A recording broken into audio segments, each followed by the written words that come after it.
Netflix has released a second trailer for its upcoming two-part, 6-episode special Harry and Meghan. 2 years since stepping down from royal duties, Harry and Meghan have criticised and accused the monarchy of racism, amongst a whole lot of other things. In the trailer, Prince Harry speaks about what life's really like inside the royal household. There's a hierarchy of the family. You know, there's leaking, but there's also planting of stories. There was a war against Meghan to suit other people's agendas. It's about hatred. It's about race. It's a dirty game. Speculation Harry and Meghan will reveal more damning information when the series airs. Of course they have to. It's the currency that they have. Overnight, Netflix announced part 1, consisting of 3 episodes, will be available from Thursday.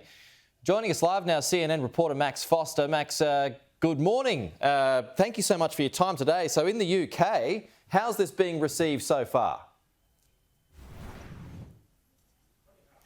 Well, the tabloids are full of it, of course. What revelations are going to be in there? None of us, no one in the palace either, has seen this 6-part docu-series, so we don't actually know what's in it. So we're entirely going on what's in the trailers here. They're being very careful about who gets to see it early on.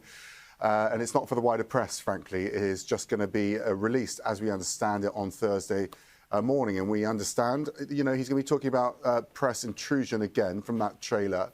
But also the accusation that stories were being planted in the media, presumably by parts of the palace system, and that Harry and Meghan were not protected from the attacks that they received in the media and on social media. So big accusations being made here, and we await to get any sort of response, but it's very difficult to get a response when no one's actually seen it. Sure. Just going off that clip too there, Max, yeah, he talks about the hierarchy, he talks about leaking and planting. I mean, should anyone really be surprised by that? Well, you know, I mean, there's a lot of debate, obviously, in the palace about where the stories were planted. I mean, you know, you're a journalist, you know how it works. You speak to insiders at institutions. At what point do they become planted? You know, are they given to you? Are they, you know, do they come out of discussions? When he talks about the hierarchy, I think what's interesting here is that, you know, it is ultimately a hierarchical institution. So if the institution is favouring anyone, it tends to be people higher up in the hierarchy. So to me, that feels like a reference either to the Cambridges, as they were, or to Charles and Camilla. So were they being favoured? Were stories being planted in their favour against the Sussexes? It's not entirely clear, but it does feel like this bombshell we were promised by this series.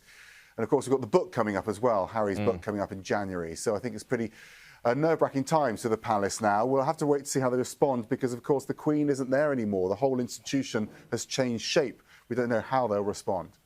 I mean, it does seem like is there any way back for Harry into the royal fold after all of this? I mean, it was already pretty slim.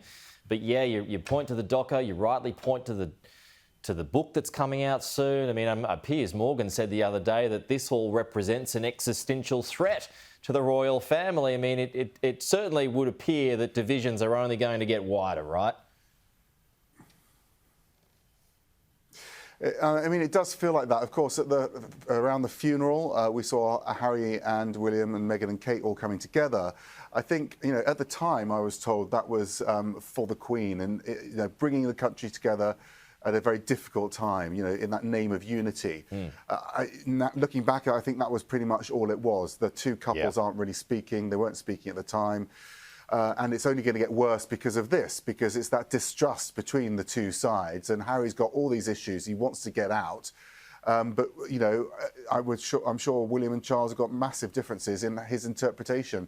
I do think, you know, Harry probably wouldn't have done this under the Queen's monarchy because he had such reverence for her.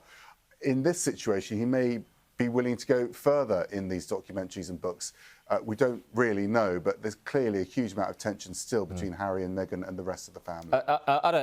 I'll leave it here. I don't even know if you can answer this question, Max. But I mean, do you think that Buckingham Palace would, or the royal family, be looking at whatever remaining royal titles are left? I mean, could that potentially all go now? Any kind of link that remains? Yeah, I think that test is on Charles, isn't it, as king now.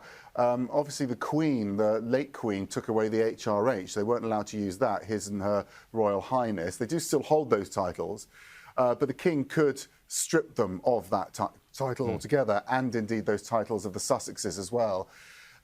This title of this documentary is Harry and Meghan, so I think they're quite comfortable using those titles now anyway. They're just their names.